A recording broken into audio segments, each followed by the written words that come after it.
Hi, I'm Dan. I'm Olga. And welcome to our audio spoilercast for Warrior Nun Season 1 on Netflix. We're going full spoilers as we go through the entirety of Season 1.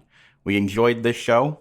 Yes, good times? Yeah, it was a good time. I kind of didn't expect to like it. Yeah, we got brought into this show not from the source material, which we have no knowledge of, but from the zany name of Warrior Nun. I don't like the name. I know we're making jokes around it, but yes. I still am firmly in this is a bad name. I feel like it's going to push more people away than bring people in, but maybe I'm wrong. But it is based on source material. But I was also joking with you about how even though Ava is the warrior nun, she's not a nun, but there are nuns in the show that are warriors, but they're not the warrior nun. So which isn't confusing at all. Yes, but so we heard the name, then we watched the trailer, and we're like, man, this is interesting. So we binged the whole thing. And that's going from point A to point B, skipping a few steps in between. Yeah, I liked the show quite a bit. I was pleasantly surprised. It feels like I think they were definitely going for a take on Buffy, a modern version with a lot of its own built-in mythology and some different ideas, and obviously on a Netflix scale. And less Monster of the Week. Yeah, which I think was both positive and negative in some ways for the show. Yeah. I really enjoyed the characters. I think that the casting was great. Absolutely. To me, the characters and cast are the best part of it. Yeah. And everything else, I'm like, I think a little bit more critical of than you are. Yeah, I think so the way we're going to structure this is we're going to talk about our highlights, we're going to talk about our critiques, and we definitely have some critiques, but overall I think we enjoyed it and we're looking forward to a season 2, which hopefully they get because they ended on such a cliffhanger note. Yes, yeah. From what I saw, it's been doing well in on Netflix US this weekend. And, I think it's a good thing it came out on a holiday weekend. Yeah. And people are looking for something fun and light. Zany. Yeah. I wonder if it will have a broader international appeal just because it takes place outside of America, too. Mm-hmm. Yeah. Okay, so starting out with highlights, the first thing I have is the characters. And I think that that's where the show really shines. And so we're going to go through some of the people we like the most, starting with Ava. Mm-hmm. And I think that they did a really solid job with her. And she's just such a likable character that it has a nice sort of mix of like naivete and like growing and learning, but also has like this sharp wit and like this like sort of biting humor at times. She's snarky. Yeah. But not unlikable. Yeah. And, even when other characters are annoyed at her, it's like you're in on the joke as the audience. Yeah. So you're not annoyed at her. Yeah. And where she's come. Like, it's her, like, weirdness or naivete or whatever is built into the character, and there's reasoning behind it. It's not just like, oh, this is this annoying person or this stupid person or something. Yeah. I think that giving her the backstory of being quadriplegic was really interesting, and I think they did a really sort of beautiful job in the first few episodes of showing how powerful it was for her to get her control of her legs and arms back. Yeah. And they had some really, beautiful moments, and then they had funny moments like her jumping in the pool and being like, wait a second, just because I can move doesn't mean I can swim. Yeah. The narration, it can be divisive. Yeah. But I liked being in her head. Yeah. Yeah. I think she did a good job with it. Yeah. I can understand it pushing some people away, but I think that, it was solid enough. Do you feel I saw someone on Twitter right before we were doing this talking about how, and they weren't specifically calling out the show, but because of the timing, I was wondering if it was about this show. They were basically saying like representation in which magic takes away your disability isn't representation. So I've been thinking about this.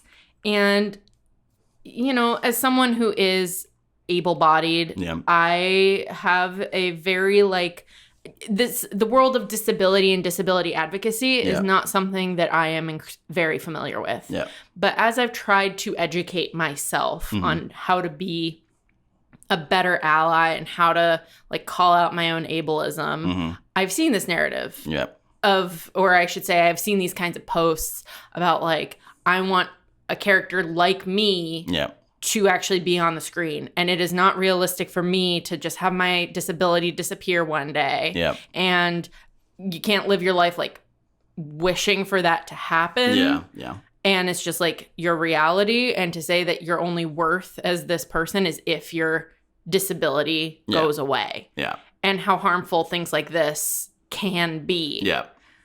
So with that in mind, I've been watching this being like, well, this is arguably wish fulfillment, or it's just not meant for people to relate to her who would have been in circumstances such as hers. I didn't think of it as trying necessarily to be representation, because obviously it's like the first thing that happens to her is losing her disability. I should point out that I am disabled. I'm legally blind. Obviously, it's not the same thing. It's, right. You know, every disability is different and every person's different. But I think it was, I mean, I am taking it just as a storytelling choice, and that I think that it really informed the character and added a layer to her that was not something you see every day. But I've also understood where like people can be annoyed about, like, as someone with visual impairment, sometimes it does sort of frustrate me that it's like, oh, who are your blind, like, cool characters, like Daredevil, who like isn't really blind, or like Toph, who like isn't really blind, you know, like whatever their powers are, make it so that they are basically not blind anymore. Yeah. And so it's like, I understand that annoyance, but also like, I love Toph and Daredevil. So like, it's complicated. I think that what makes her, you know, stepping away from that, because obviously it's complicated, and if people feel a certain way about it, I'd love to hear and you know, take that in. But I think what makes her also really great and a different kind of protagonist is how much she is running away for so much of this season, and that that's her inclination. And it's also not just I'm afraid, it's like I don't want this. And so it really is like the reluctant hero on like almost like a different scale than you usually see. It's most of the season is her not wanting to be the hero. So that's very, very much that story. Yeah. This is like an origin story, but on steroids. Yeah. Because it really is truly limited to the origin and doesn't really get as far as other origin stories tend to go. Yeah, it doesn't get to the point of her just being the warrior, you know? Yeah.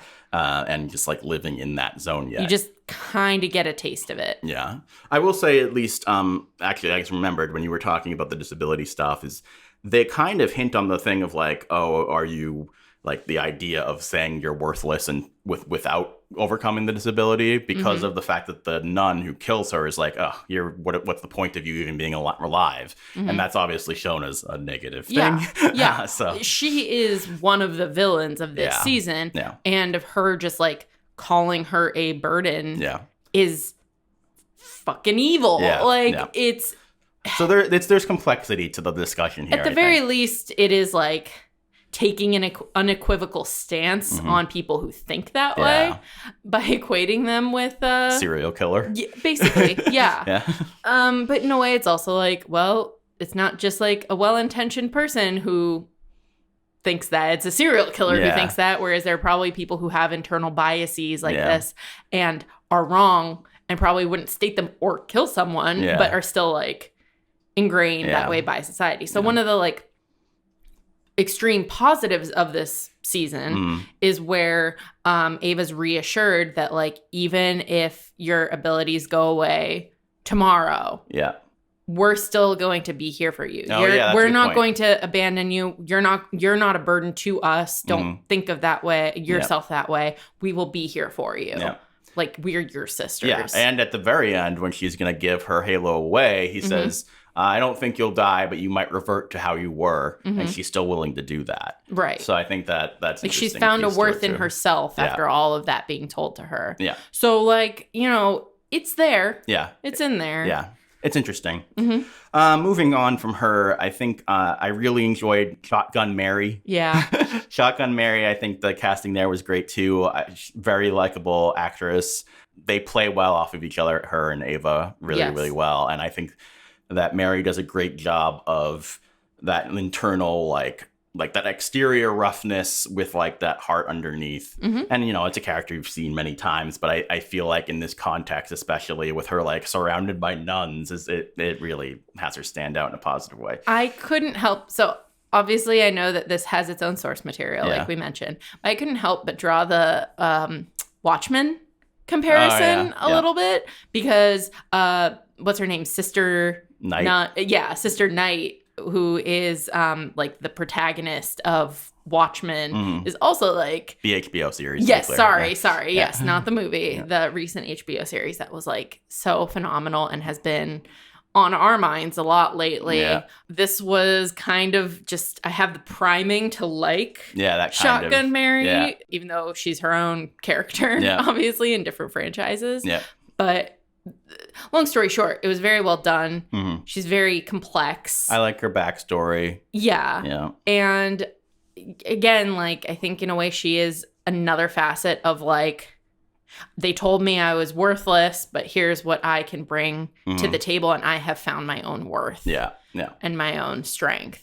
Not to say it, but also I don't think it really like, you know, is a trope of the strong Black woman either, because she still shows like sensitivity and care and isn't just like rampaging or anything like that. I mean, one of the other highlights I have on here is I absolutely adore the episode that's focused on Ava and Mary as they go to that town. The little village. It's such a non-tropic thing of her getting there and everybody like loving her. And like, you know, like everybody remembering what she did for them and her cooking together. And the fact that she like, she's so smart in how she, like, I don't want to say plays Ava in that episode. Like, she kind of does, but, like, she's really just, like, I know how to get her where she needs to go. Like, she steers her in the right direction in a way that shows a lot of emotional intelligence and a lot of, like, wisdom beyond her years in a way that isn't pushing her too hard, isn't, like, overly mushy, and isn't, like, forcing it down. Like, you know, like, it's... like everybody else doesn't know how to handle her, but Mary is the one who like manipulates the situation in the right way. She knows how to read Ava emotionally. I think she sees herself in Ava as well. And she takes almost like a parental role in her life by like guiding her, but not forcing her. And all the while pushing her off cliffs. Yes. I mean, she's still like funny and she still has her own motives. And of course, like, so much of this season is also Mary and Lilith like facing off against each other, and that was really interesting to watch too. And their dynamics. So that was another big highlight I had was the fighting between the two of them, and they're like that whole episode where they're, you know, she ends up tying her to the bathroom stall, handcuffing her in the bathroom. I think that was some great choreography there. And I love the choreography in this show. The fighting. I'm surprised at how great the action sequences and the effects are. Like, I mean, you can debate the effects part of it, I think, a little bit, but I personally, especially for a TV show, I think they did a very strong job. For a TV show in its first season. Like, I think it was satisfying. I was able to suspend my disbelief in the right ways. And the stunts were good. Definitely enjoyable. Lilith, you talked about.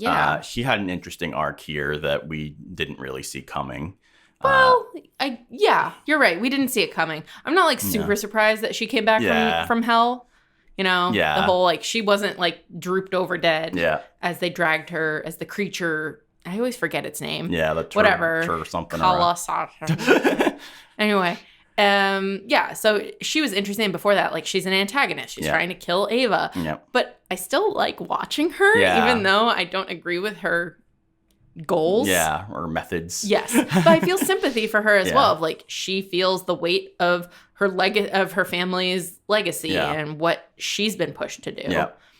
And I liked how the she sort of ends up as like an anti-hero middle role where we're like, okay, so what exactly happened to her? What exactly is up with her? Is she like, because we think of her becoming like, oh, she's being taken over by evil. But then the fact that she was able to like calm herself down, but B, the fact that like she was being pushed to stop the halo getting into what we find out is the wrong hands, it creates more complexity there that I am interested to find out more about in the future. Yeah. And I'm interested in her being a counterpoint to Ava. Yeah. In her having her own powers that are like more demonic. Yeah. Let's talk about Beatrice. Yeah. Oh, she's my fave. You really love Beatrice. I love Beatrice. She's great. She's so good. Yeah. Speaking of like the choreography and things like that, like her fight scene at the Arctech headquarters was so good. Like her putting on the chainmail. Yeah, mask. that was fucking awesome. Oh. Yeah, I hope they do that more often, Girl honestly, power. because it was so cool looking. Yeah, she's just like. It's funny because, like, the character who's great at everything could be annoying, but she just does it so well that I'm like, yeah, you're good at everything. Yeah. Well, she's good at everything, but also, like, she is still flawed in that for her to be good at everything, it comes from, like, a messed up place. Yeah. And the fact that she's like, I have to justify my presence and my, like, existence and likability by doing everything perfectly well and being your go-to person and maybe that'll make me enough and it's like, again, another perfect counterpoint to Ava because she also feels like flawed and like always striving for something that I definitely think it's thematic in this show that everybody comes from a place of pain and finds family and purpose in each other. Yes. And worth within their community. Yeah. And, you know, from Avars are, you know, going into it point, but as you find out about everybody else, that they all kind of went on a similar journey to what you're seeing from Ava. And I think that I really like Beatrice and kind of what she represents because of the religious stuff in this show and how she kind of shows the best and the worst of religion in some ways, or spirituality, whatever you want to call it. Like her and her feelings of like self-hatred because of her being gay and the religion around her telling her that's wrong.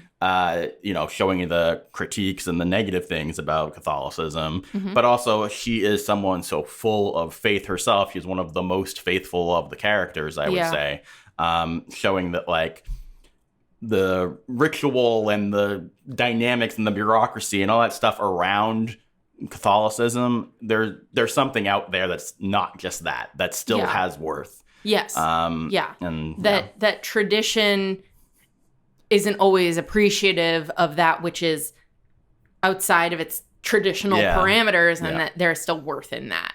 And I think arguably, like, she's the most grounded and relatable character for many people because there are many LGBTQ people out there who still have faith and still want to practice the religions that they grew up with or find, even if they wouldn't typically be accepted by the like power structures or the structures that be. And that's like freaking heartbreaking because, again, when the more welcoming you are of differences and people on the outskirts of your community, the better it is for your community and for them.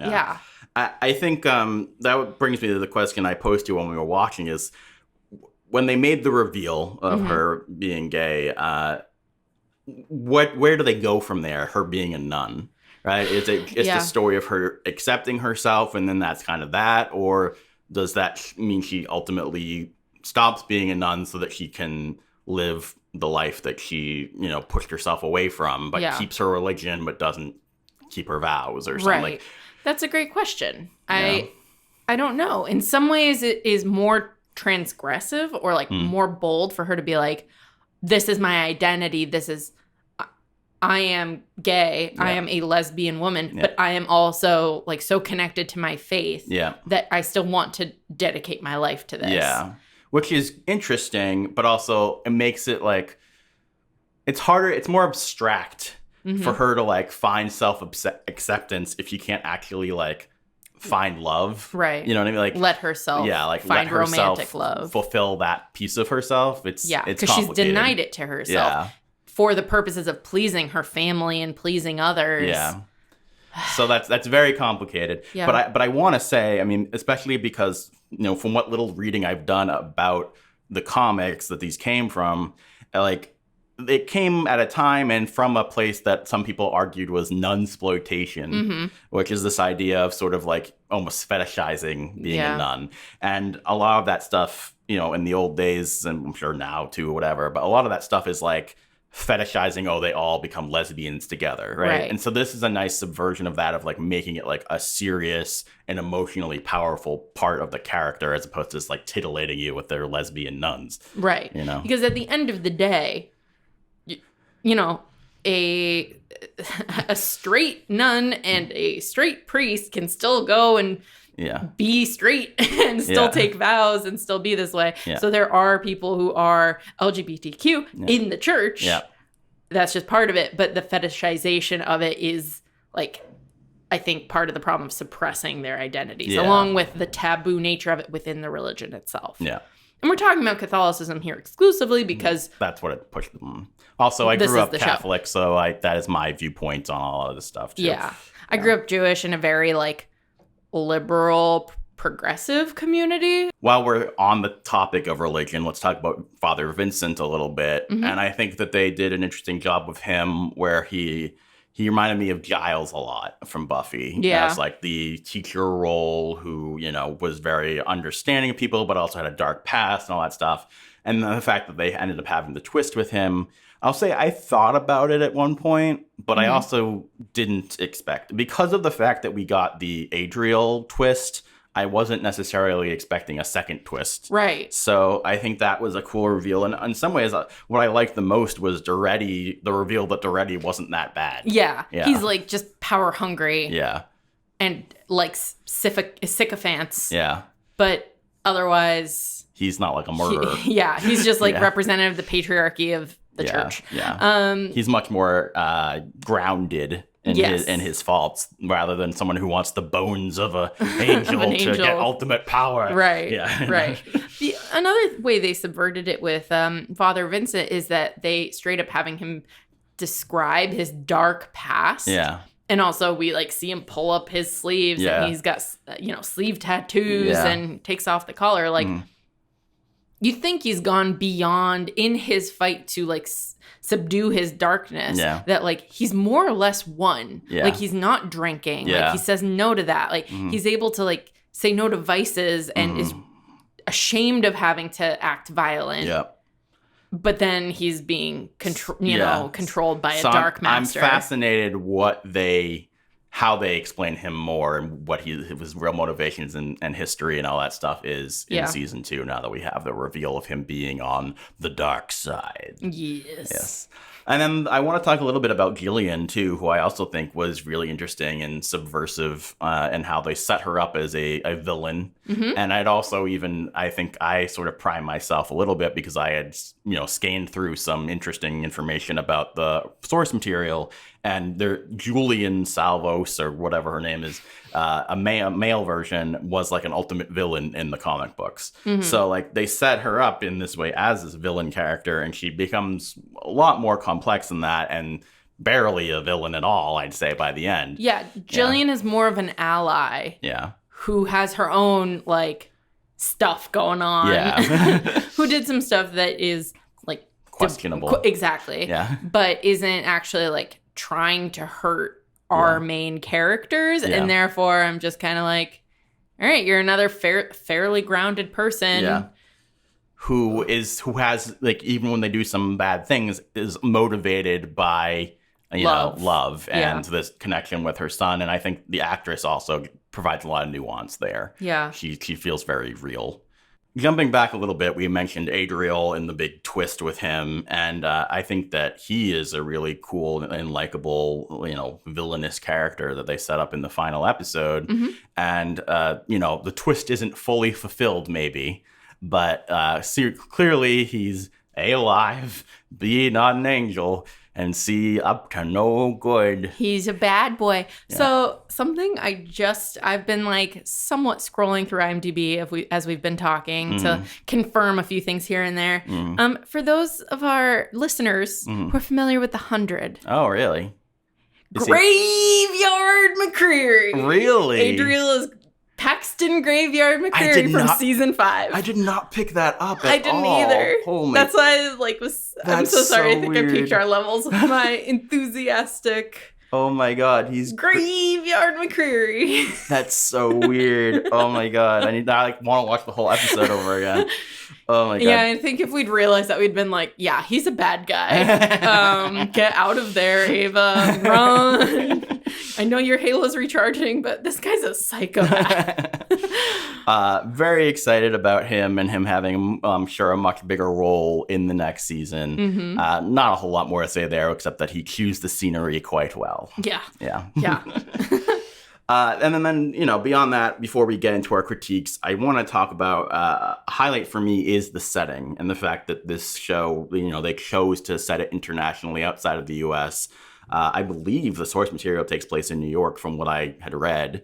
And so the choice to have it in Spain and to, have a little bit of it in Italy, I think makes a lot of sense for the Catholic nature of this stuff, obviously. Right. But added an extra little spice for someone like me who almost all of his stuff that he watches takes place in America. Mm-hmm. Especially in the context of heroes. Yeah, yeah.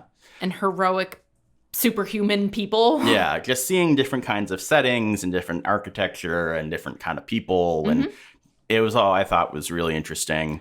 The one thing that stood out to me and that I actually want to ask my if we have international viewers or listeners, is how realistic is it that everybody's speaking English 90% of the time? Because to me, I understand that English is a pretty prolific language in other countries. It's invaded other countries. Yeah. But it still came off to me as strange and distracting how much almost everyone primarily spoke English. It'd be one thing if they were oh, you speak English, I'll start speaking English. It was that was seemingly the primary language of almost every character. Yeah. So to me that threw me off a little bit, but maybe that's the way Spain is. I don't know. And my very short experience of being in Barcelona, which is not even it's in a very specific region of Spain that wants independence. It's a tourism town. Yeah. The further I went from the city center, the more I had to speak Spanish. Yeah. But when you're in a touristy place, English is the default. When they hear you struggling with some Spanish, they're like, all right, so I'm going to switch to English with you. And that's kind of the default of my experience of touring around Europe. Yeah. But again, I only stayed in very specific popular touristy places. Yeah. Well, it did seem when they went to that small town that people were more likely to be speaking Spanish there. Yeah. And obviously we have the reveals of Mary and Ava not being from Spain. Mm-hmm. Yeah. And Mary is straight up American. Yeah. I don't know what or where Ava is from. I felt like she had some sort of accent. And I think Beatrice and Vincent were both placed in their location. I don't think they were originally from British. Spain. Yeah. Vincent, I think he was talking about working for the cartels. Cartels are very Latin American specific word. I don't believe that word is used in Italy. Mm-hmm. So I presume that he is from there. I just want to know if anybody can clear that up for us at all. Yeah. I think so, if we're missing something. Yeah. So let's get into some of the stuff that we struggled with. Yeah. And I think the ones I just want to sort of knock out I felt like there was some clunky dialogue here and there. There was some writing stuff to iron out, but overall not too bad. I think the two big things for us is it was slow to get going, and then even when it started to get going, there was a lack of payoff to a number of different plot lines. Yeah. And I think the big part there is that we were talking about how it ends and it feels like a mid-season finale, not like a finale. Yeah. That's my biggest issue. I felt like I had some weird pacing problems even earlier in the season. And you very interestingly pointed out, if this was a, typical network show, that would not be called Warrior Nun because they would not give it that title. Maybe the CW would. Who knows? But the point is that it would have had something Ava wouldn't have been so divided in what to do. She would have signed on a lot faster. Yeah. And then by the end, we would have at least had some kind of real battle. Yeah. It wouldn't have necessarily been like the war. Yeah. And they wouldn't have even necessarily won, but there would have been more of a like concerted heroic fight. Yeah. She would have probably fought like 7 different kinds of demons by the end of season 1 if it was a network show. I think that there's good and bad from that. I mean, I really like that they went a little different way with it. Mm-hmm. But that being said, I think that to me the issue is less about the slow start and more about the lack of payoff. Yeah. And that's like, you can say, hey, the finale left me wanting more and think, oh, that's a good thing. Like, it makes you want to watch the next season. Mm-hmm. But you can leave me wanting more in a way where I still feel satisfied but excited. Instead, I felt left unsatisfied. Yeah. And there's a whole bunch of reasons. One is that, we have Ava putting off becoming the warrior nun for so long, like way longer than you would expect. Mm-hmm. And then she doesn't have her like big, like triumphant hero moment in the season, I would argue. Like, she has a bunch of little moments where she's like sort of heroic, but she doesn't have her moment where she comes out with her armor and her sword and kicks some ass. Right. And like, she doesn't have the like, I've fully decided I'm joining and this is my family. Like, she has like little things where she's like, oh yeah, you guys are my family now. And like, yeah, okay, I showed up to the, I don't know, where do they live? The Abbey or whatever. The Cat's Cradle? The Cat's Cradle, yeah. Like, she shows up and it's like, there's been so much buildup to her arriving here and making the decision to come back to them. Yeah. And then it's just like, she gets taken away by Mary, and it's like, and then they like almost have the moment and like make a joke about it of her being like, I'm gonna kick ass as the warrior nun, and then she gets shot. Yep. And like that's funny, but I still need that moment at some point. Yes. And her big like heroic moment is her being able to like run through walls. Yeah. And that's kind of cool, like, again, especially in relation to her relationship with Beatrice. Yeah. Back in the lab. Yeah. But like, once you see her actually doing it, it's like, okay, she did that, but what else can she do? Yeah. And we haven't seen her successfully do anything else or try to do anything else, really, other than the one training or wraith scene with Mary. Yeah, which again is I think a cool like first fight for her, but that isn't the moment of her becoming the hero because she still hasn't chosen to join them yet. Right. And then they they have all this built up, and then they very quickly are like a unit. And, so it feels uneven a little bit. And then, I mean, some of the other things that I feel like are lacking in payoff are things like Lilith, who, they have all this setup of what's she becoming, what's she turning into, and then she, sort of does something and then stops. And then she sort of does something, and then we still end the season being like, well, what is she? To a certain degree, I like that we're left with questions and that they don't, blow their whole load in season 1, which a lot of shows do. Yeah. And then be like, okay, so what's season 2? I like that, but there's too many of these things where I'm like, Adriel is a bad guy. That's a cool reveal. What the fuck is he? We still don't know. Yeah. What's his plan? We still don't know. It's a little bit too much of these hanging things. Yeah. It really is just, it's a mid-season finale, but I'm like, but if I have to wait a year for the second half, and I'm not even talking about because of COVID, I'm just saying if the plan was always to have a year between them, I'm like, that's not ideal. Yeah. Mid-season finale is usually 3 months later we'll find out kind of thing. And this is well, are we going to get a season 2? I don't even particularly know. So yeah, that's kind of unfortunate. Mm-hmm. I think it's really hard to figure out how to end a season 1 in a right way that does leave enough out there, but not leave you being like, oh, well, I guess it's over now. Yeah. It's tough. But then, we also have things hanging the whole Gillian storyline, which they spent all this time building up. What's the machine going to do? Where is it going to go? What's going to happen? What's going to happen to her son? Yeah. And then the son goes through, and I'm like, okay, that's a big status quo change. But even if we got a second of him on the other side and it was what the fuck? That would have been something. Well, also it's another question of how is he connected to Adriel? Well, Adriel's armor has been melted down and is what's keeping Michael alive. And he talks about the angel talking to him. But what else? Yeah, or, like, and how also, does that like, really... why does Adriel want him to go there, and where is he going, and why? And, like, yeah. Has he, like, sufficiently manipulated Jillian enough to, like, get that arc reactor thing to the portal to, like, activate again? Is he just trying to go home? In which case, like, don't you need Lilith on your side, maybe, so that she can phase you? Like, I just have these questions that I don't need all of the answers, but I don't necessarily think that introducing new questions without answering other ones is how you want to I just think it's the amount of questions without an equal amount of answers is the problem. Because I understand it's like these are bigger questions. They want to be, some of them I'm sure they want to be series long. Mm-hmm. But when you set up the arc of the season and then you still don't, like, the only, like, real answer we get by the end of this season that's been being questioned the whole time is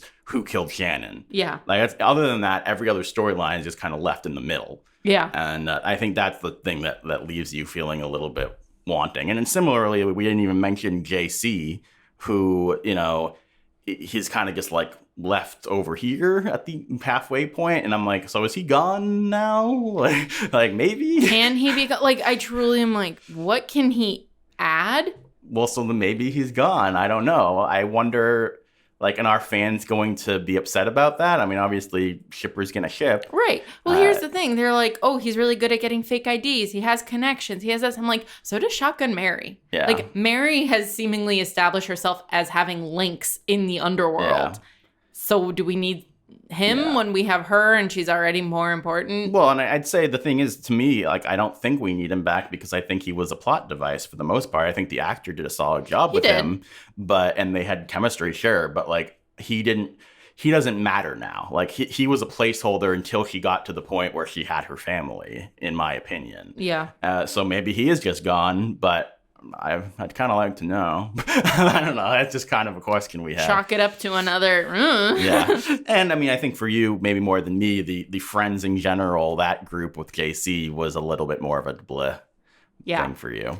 Yeah, I'm just like, I don't know. They were just there. Yeah. I mean, they were, like, Chanel was friendly. Yeah. The other ones weren't. Yeah. And then they didn't even really do anything to, like, betray Ava to Jillian. Like, she just went there herself. So they didn't even have, like, more of an evil, dark turn. Yeah. It was just kind of, they were there and then they left her. Yeah. So, yeah, it was all... Or JC left them. Yeah, yeah. JC, you pointed this out. Like JC, Jesus Christ. Yeah. Wonder if that was on purpose. I don't know. I mean, they did enough character building that I wouldn't be shocked to see him again. But, yeah. Definitely some good stuff. Definitely some things to work on and look forward to in season 2. We had good twists here, so I, expect them to eventually pay these things off in interesting ways. Yeah. But, yeah, I don't want to wait.